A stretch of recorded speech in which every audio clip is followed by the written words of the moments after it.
Boa noite a todos. Quem nos acompanha, o nosso boa noite. Hoje um pouquinho atrasado, porque estávamos num evento aqui na casa. Sejam todos bem-vindos e vamos levando os pensamentos a Deus, vamos nos acomodando e o nosso pensamento de gratidão ao Pai por estarmos envolvidos nesses fluidos benfeitores que nos acolhe e todos com os pensamentos de paz. Pai nosso que estais no céu, santificado seja o seu nome, venha a nós o vosso reino, seja feita a sua vontade, assim na terra como em todos os mundos habitados. O pão de cada dia dai-nos hoje, perdoa, Senhor, as nossas ofensas, à medida que procuramos perdoar aqueles que nos ofendem. E não nos deixes cairmos em novos erros, mas livra-nos, e graças a Deus.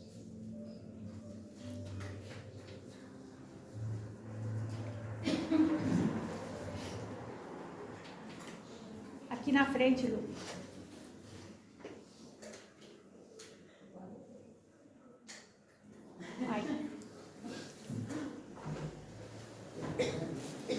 A nossa conversa de hoje é intitulada de Descobrindo Deus.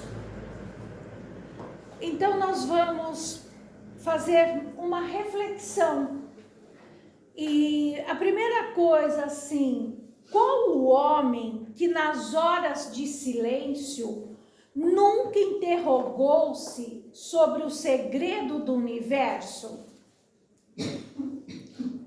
Alguém aqui nunca pensou nessa situação? Ou quem já pensou? Da gente às vezes estar assim e falar, meu Deus, né? O que é esse universo infinito, essas estrelas? Aí a gente começa a pensar. Parece que quanto mais a gente pensa em tentar desvendar, em saber do universo, da vida, de Deus, aí parece que a gente vai se perdendo nos pensamentos. E a gente, ao invés de irmos assim, nos descobrindo, principalmente aquelas pessoas que ainda estão um tantinho desligadas de se espiritualizar, de crer em algo mais e de buscar algo mais. Então olha tudo aquilo e fica por isso. Mas também quem não tenha procurado conhecer os seus destinos, erguer o véu da morte, saber se Deus é uma ficção ou uma realidade. Essa acho que é a maior indagação que nós ouvimos das pessoas. Morreu, acabou. Principalmente os incrédulos. Imagine que existe vida depois da morte, que o espírito sobrevive. Isso não existe. Morreu, acabou, né? Nunca ninguém veio contar. Não veio contar porque você não quer saber, mas que estão aí. E se vier contar, você sai correndo. Pior é isso, né? Então, muitas vezes as pessoas ficam, né, nessas indagações e por mais que se indaguem e não encontram respostas, ainda duvidam dessa realidade de Deus, dessa presença de Deus. E é tão interessante isso, que até mesmo quem não acredita em Deus, não acredita na vida após a morte, não acredita em nada, quer viver o hoje, quer viver a matéria, se de repente estão em uma viagem, em um avião, e passa-se esse avião por uma turbulência daquelas braba. Aí todo mundo começa a se dar as mãos e a rezar. É interessante essa postura. Mas se não acredita em Deus, morreu, acabou. O que justifica esse medo da morte? Né? Se eu vou morrer e acabou tudo, e tem pessoas que falam, eu quero viver o dia de hoje, o que me importa é o hoje, e vivem o dia de hoje. Aí de repente somos surpreendidos por situações. Não há um ser humano, por mais incrédulo e indiferente, que não tenha se deparado com essas indagações. O homem tem necessidade de saber, precisa do esclarecimento, da esperança que o consola. Então, por mais que nós, seres humanos, temos a incredulidade, não aceitamos certas regras da vida, de que um dia não existiremos mais neste corpo.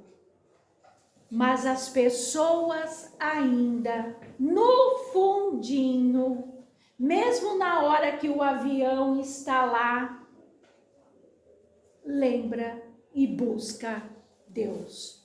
Isso é o quê? É a centelha da esperança. É o que nós temos dentro de nós. E o que importa, antes de tudo, é o que somos e para onde vamos.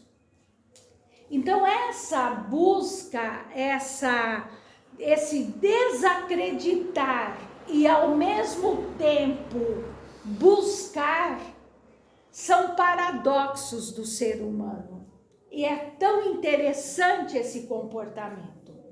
Ainda esses dias, conversando com uma outra amiga dirigente de uma outra casa, ela falando que é impressionante como as pessoas têm buscado a casa espírita, assim, por respostas. Aí eu falei para ela, mas que respostas estão buscando? Vamos ver se o que estão buscando aí em São Paulo é diferente do que estão buscando aqui em Socorro. Ela fala assim, as pessoas começam os estudos com a doutrina, então ninguém vem se preocupando o que a doutrina nos esclarece, o que a doutrina nos orienta. As pessoas entram nos estudos da casa espírita e começam a fazer questionamentos absurdos. Eu falei para ela, mas como assim absurdos, né? Aí vem as pérolas. Então, se o ser humano já passou por vários estágios evolutivos e hoje eu sou um ser humano, quer dizer que na minha época remota eu fui uma pedra, um pé de alface? Eu posso reencarnar como cachorro? Sabe, umas coisas desse tipo. Mas se eu vou reencarnar outras vezes e a gente escolhe, então eu posso escolher o que eu quero ser. Ai, me deu uma vontade de dar umas respostas, então é melhor calar. Então a gente vai observando como que as pessoas ainda estão em busca de coisinhas. Porque a doutrina espírita, ela nos esclarece, ela nos mostra caminhos muito mais profundos do que essas coisas pequenas de que, será que eu fui um pé de alface? Será que eu já fui parente do meu cachorro? Porque eu já viajei, eu entro num astral e eu viajo para outros planetas. Oi? Então são umas coisas assim. E a gente está num momento de transição e a doutrina espírita abre um leque de consolação, de conforto, de direcionamento, e as pessoas ainda estão apegadas a coisas insignificantes. Ai, mas nós viemos de Colcheiro, de Capela. Sabe? Veja o seu momento de hoje. Foca no estudo de agora. Então fica aí viajando, delirando. E não aproveita o momento de aprendizado. E nega Deus 24 horas. Porque negar Deus é quando as coisas não acontecem na minha justiça. Como se Deus precisasse que nós fizéssemos justiça em seu nome. Então tem gente que acha que é advogado, juiz de Deus e quer fazer a justiça. E essa justiça é sempre a meu favor. Não pode ser a favor da humanidade, a favor do próximo. As ideias que fazemos do universo e suas leis é de conformidade que dirigimos nossos atos. Só para retomar, esses textos, essas falas, foram assim, uma síntese que eu fiz de Leon Denis, de Herculano Pires, o livro O Espírito e o Tempo. É uma joia esse livro, O Espírito e o Tempo. E Leon Denis, O Porquê da Vida, um autor tão pouco estudado e com tanta profundidade sobre a vida. E O que é Deus, do Dr. Eliseu da Mota Júnior, e Livro dos Espíritos. Então são obras que nos chamam, nos convidam a despertar para a vida espiritual, para o espírito que habita o nosso corpo. Essas duas últimas palestras que eu fiz, eu trabalhei em cima da cura do corpo, da busca. E na última deixei assim uma ponta para essa fala de hoje, de que antes de termos a cura do corpo, nós temos que ter a cura do espírito, a nossa espiritualização. Então, quando estava falando com essa minha amiga do que as pessoas estão procurando nas casas espíritas, ainda ela comentou, parece que depois da pandemia a perturbação aflorou e as pessoas estão procurando muito as casas espíritas, mas estão procurando as casas espíritas pelos conflitos, mas não para se espiritualizarem. E nós já estamos perdendo a mão de nos espiritualizarmos. Então, essa situação de que as ideias que fazemos do universo é de conformidade dos nossos atos, ou seja, Se partindo do princípio do cosmo universal, do universo divino, nós vamos ver ali que tem um princípio inteligente. Temos um Deus perfeito e amor. E nós julgamos Deus, julgamos o que existe no universo pelos nossos atos. Então a gente deduz que o que nós vemos é como Deus vê. É assim que Deus vê. Deus está vendo, Deus sabe. Então, mas como que nós idealizamos Deus?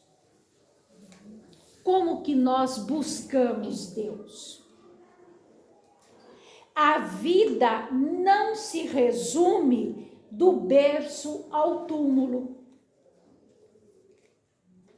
Então, a vida não se resume do berço ao túmulo, porque entre o berço e entre o túmulo há um espaço, um caminho a ser percorrido. E é esse caminho que nós percorremos entre berço e túmulo, que são as nossas vivências, as nossas experiências, a nossa conduta de moral, é o que vai gravar a nossa vida além túmulo. Como seremos, como vivemos espiritualmente. Então, muitas vezes nos questionamos que por que na minha vida nada dá certo?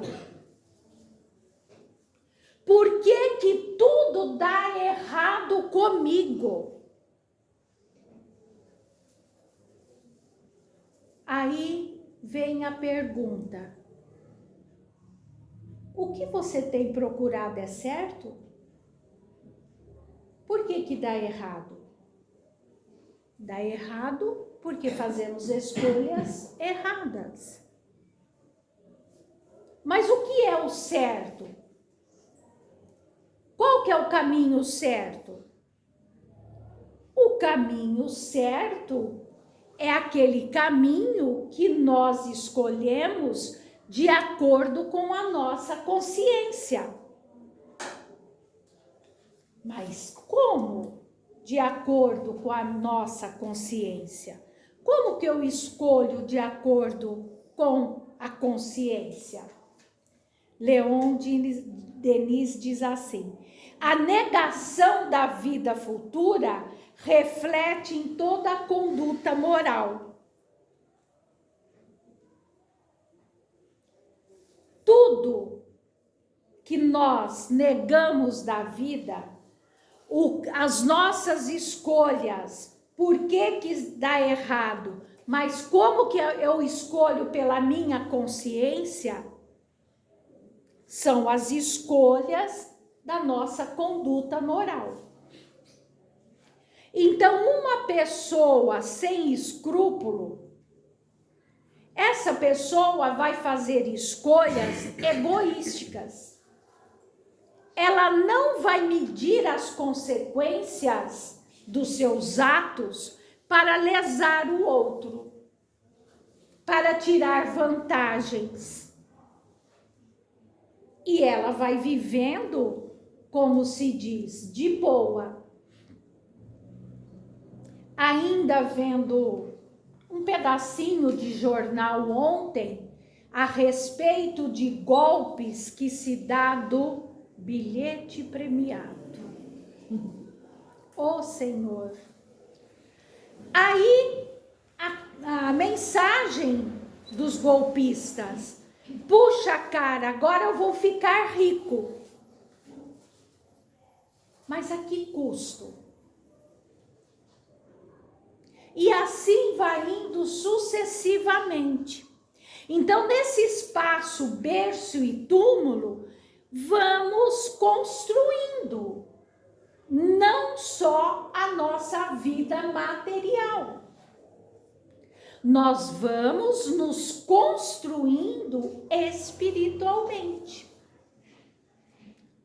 Então, por que na minha vida nada dá certo? Porque a nossa consciência está fazendo escolhas ilegais. E ainda diz assim: se tudo acaba com a morte, o ser não tem nenhum motivo para comprimir os seus instintos. Então, por isso que muitas pessoas nesse espaço berço e túmulo vivem a revelia do querer tirar vantagens, porque a morte vai ser o fim mesmo, eu vou morrer de qualquer jeito, pelo menos eu quero ser feliz. E não mede consequências para isso. E como isso? Como que ele vive? Dando vazão aos seus instintos. Vivendo por viver, somente para alimentar sentimentos egoístas, sentimentos que distancia o ser cada vez mais do Criador. O bem e o mal, justo e o injusto. Então, quando vamos nos distanciando de toda essa constituição espiritual, a gente vai construindo dentro berço e túmulo situações que estão sendo arquivadas. Não vai se perder, porque a contabilidade é perfeita. Aí tem um ensinamento de Jesus.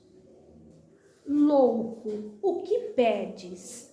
Ainda esta noite pedirei a sua alma. Ai, sim, nós não sabemos um instante que iremos partir. A harmonia do universo é o testemunho vivo de uma sabedoria, de uma prudência, de uma previdência que superam todas as faculdades humanas. Chegamos no ponto. Nós não temos inteligência, nós não temos vocabulário para expressarmos a grandeza do universo, a obra divina, a obra do Criador. E o homem só vai avançando nas suas conquistas por misericórdia divina para com a humanidade. Então a impressão que a gente tem é que Deus vai abrindo as portinholas da inteligência humana aos poucos.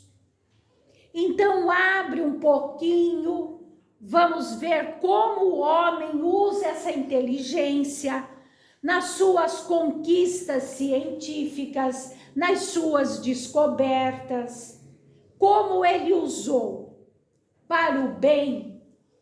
Então abre mais um pouquinho. Mas a ignorância, o apego à matéria, a vazão aos nossos instintos e aos prazeres é o que nos leva a distanciarmos da grande harmonia universal. É por isso que na minha vida nada dá certo. Eu me esforço tanto, eu busco tanto, mas nós vamos ver uma lei de ação e reação. Se o Criador, se a reação é perfeita, houve um Criador perfeito. Porque não há um efeito sem causa. Se há uma causa inteligente, o efeito será inteligente. Se há uma causa boa, o resultado será bom. Se a nossa conduta é má, leviana, distorcida, o resultado será colheitas distorcidas.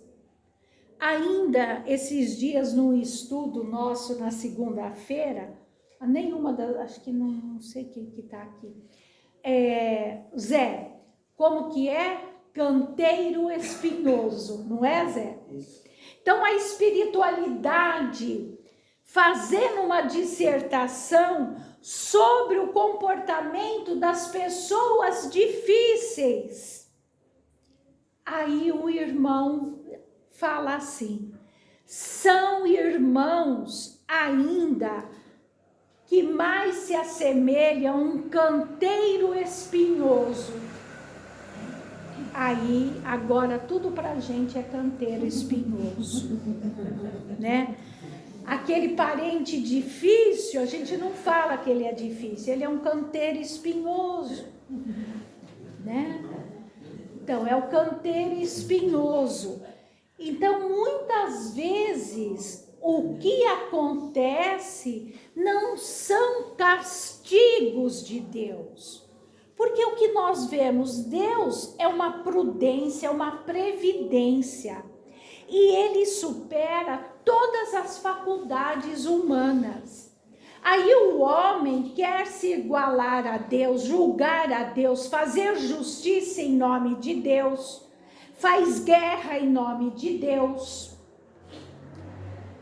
E aí vira um canteiro espinhoso, porque nada dá certo. E queremos resultados. Então a gente semeia espinho e queremos colher flores. E não cabe a ninguém julgar. Cada um de nós temos uma consciência divina. O nosso chamamento, o nosso despertar é a nossa consciência que apita quando estamos fazendo alguma coisa errada. A existência de Deus como inteligência suprema, causa primária de todas as coisas. Tudo se emana do Criador. E as pessoas ainda procuram as casas espíritas, procurando coisinhas para se apegar, rituais.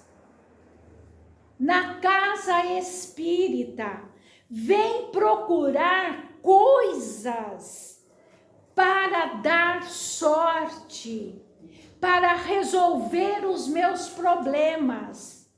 Eu não quero contrariar ninguém, mas pode tomar passe 365 vezes no ano. Se não mudarmos esta conduta de canteiro espinhoso para canteiro de flores, não vai ter milagre, gente. Então temos que fazermos uma espiritualização limpa, transparente, pura. Mas ficamos enfeitando com obstáculos, se apegando muito mais a um pé de coelho, a um comigo ninguém pode, a um pé de arruda, que tem lá os seus valores, né? um belo vaso de comigo ninguém pode, perfeito para uma decoração. Uma arruda é riquíssima em clorofila, mas não para quebrar mal olhado. O alho é um tempero espetacular, mas não para tirar mal olhado. Então, entre a nossa ligação com o universo do Criador, olha como que a gente se apega a coisinhas, a sal grosso, a banhos. E o pensamento com o Criador, com a nossa origem? Até quando? Essa era a pergunta. Até quando? Aí a gente vê um encontro magnífico de Jesus com o cego de Jericó, abandonado praticamente na estrada que ligava a Jericó. Todos o desprezavam porque era uma pessoa difícil de se conduzir. E Jesus se aproxima dele, porque ele pedia tanto que queria ser curado. Jesus passa, chega próximo e olha a pergunta que Jesus faz para Bartimeu: que queres que eu te faça?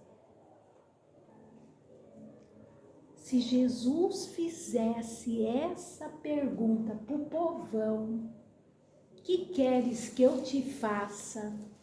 O caderno ia ser pequeno. Quero isso, quero aquilo, quero. Bartimeu só responde: que eu veja. Como se diz, eu só quero enxergar, mestre, o resto você deixa por minha conta. E foi assim que ele foi curado e viveu grato, pleno. E é assim. E nós constantemente somos indagados. Que queres que eu faça, meu filho? Que eu ganhe na loteria, que aquele patrão pare de pegar no meu pé, que eu não sei o que. Coisas a gente pede. Coisas. Esta existência divina temos cravado em nossa origem, que é a nossa consciência. Esta consciência, temos as leis morais ou as leis divinas que estão no Evangelho.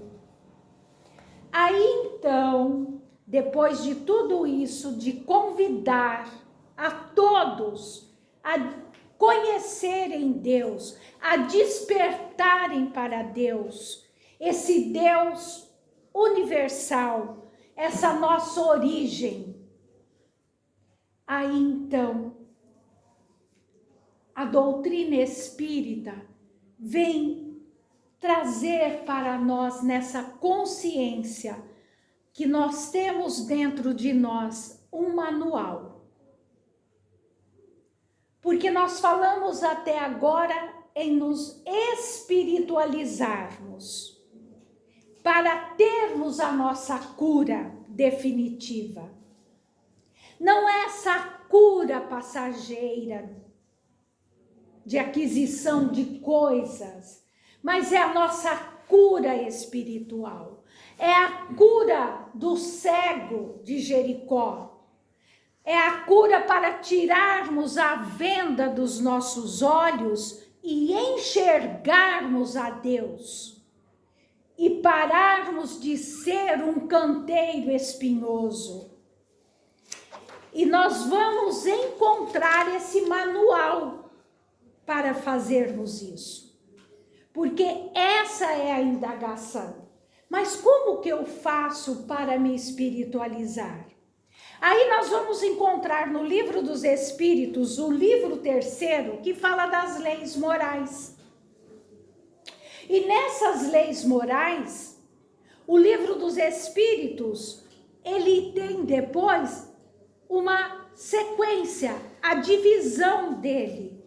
E as leis morais é todo o ensinamento do Evangelho segundo o Espiritismo, que está inserido nas leis morais do livro 3 do Livro dos Espíritos.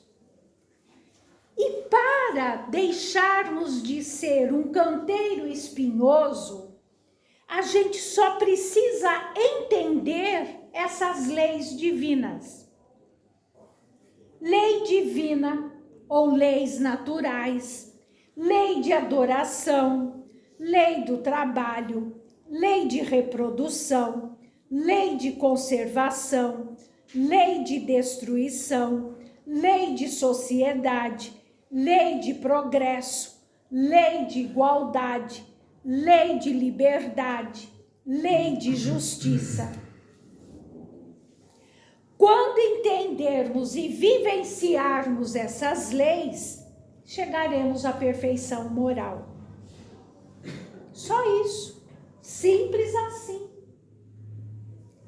Cada lei dessa do Livro dos Espíritos tem, no mínimo, umas 20, 25 questões. Então, vamos estudar para entendermos a nossa origem. E aí nós vamos entender como devo agir para que a minha vida flua, para que eu me espiritualize, para que eu dê o devido valor ao que é da matéria, mas não mais do que eu sou em espírito. Mas a gente tem ainda alguns milênios a percorrer para pormos em prática todas essas leis. Todo mundo ficou preocupado, né? Chegar em casa, estudar, e aí na semana que vem chegar aqui todo mundo pleno, evoluído.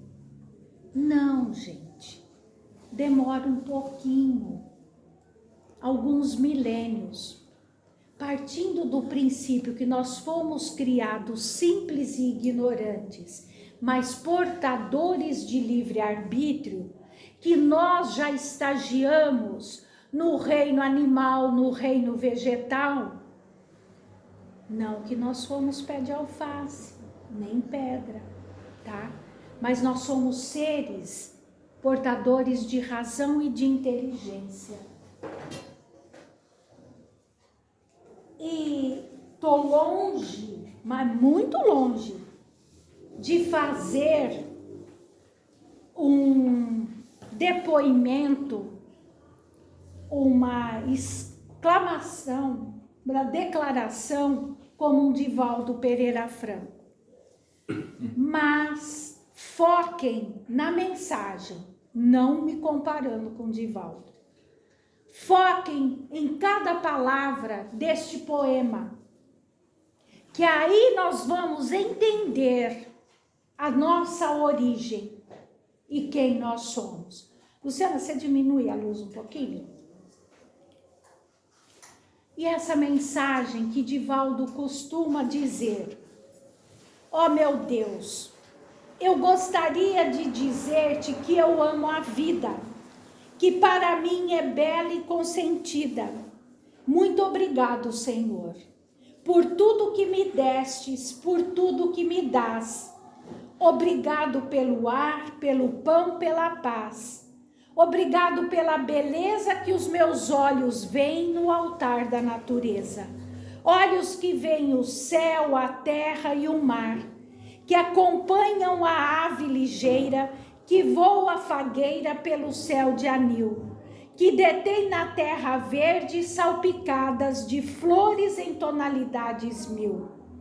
Muito obrigado, Senhor, porque eu posso ver o meu amor, mas diante da minha visão, eu detecto na terra os cegos que se debatem na escuridão, que tropeçam na multidão, que choram na solidão. Por eles eu oro e eu a ti imploro comiseração, porque eu sei que depois desta lida, na outra vida, eles também enxergarão.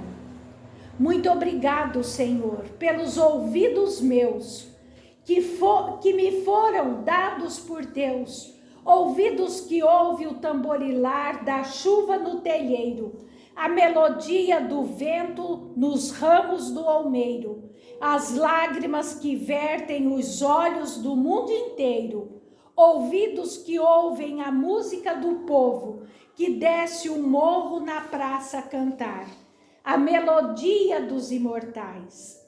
A gente ouve uma vez e não esquece nunca mais. A voz melodiosa, canora, melancólica do boiadeiro, e a dor que geme e que chora no coração do mundo inteiro.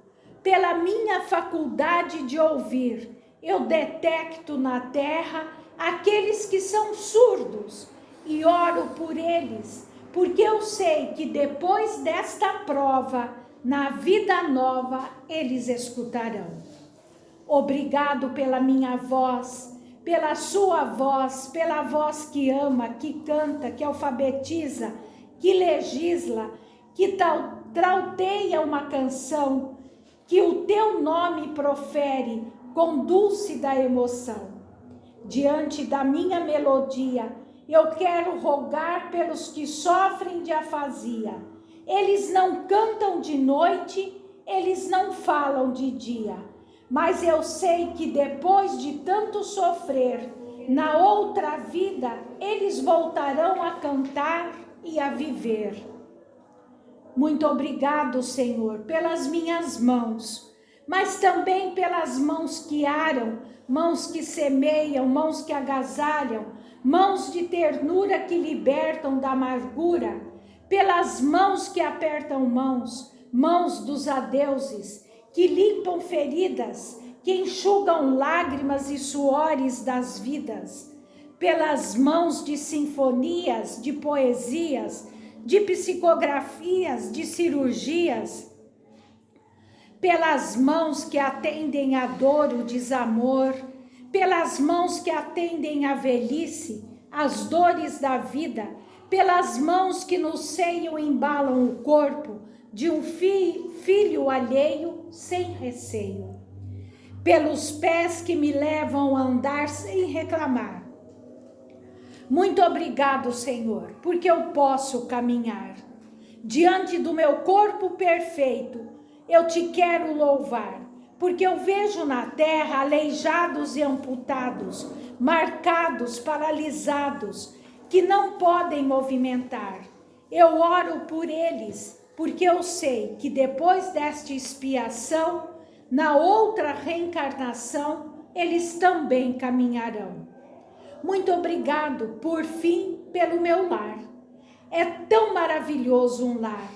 Não é importante se ele é uma mansão ou se está numa favela, se é um ninho, um grabato de dor, um bangalô, uma casa no caminho, um duplex, seja lá o que for, mas que dentro dele exista a figura do amor. Amor de mãe, amor de pai, de mulher, de marido, de filho, de irmão, de presença de um amigo, de alguém que me dê a mão, porque é muito triste viver na solidão.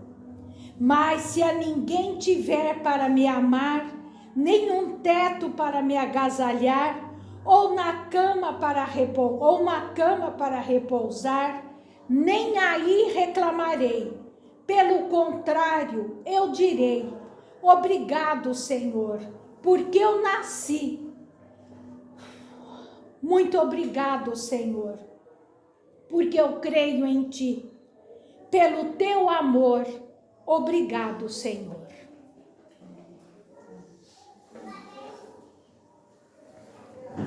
No dia que nós entendermos tudo isso, que tudo que nós passamos são consequências nossas, que nós temos Deus, o Criador.